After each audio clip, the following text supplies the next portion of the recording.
Invisible ink.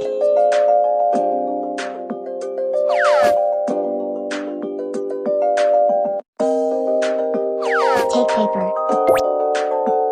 Use lemon juice to write on paper.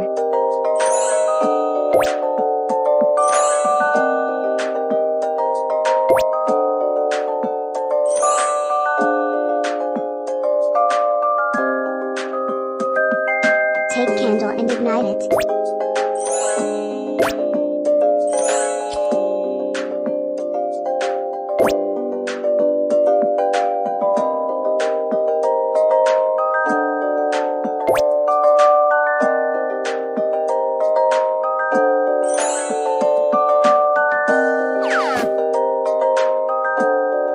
In this experiment, we learned that lemon juice is acidic.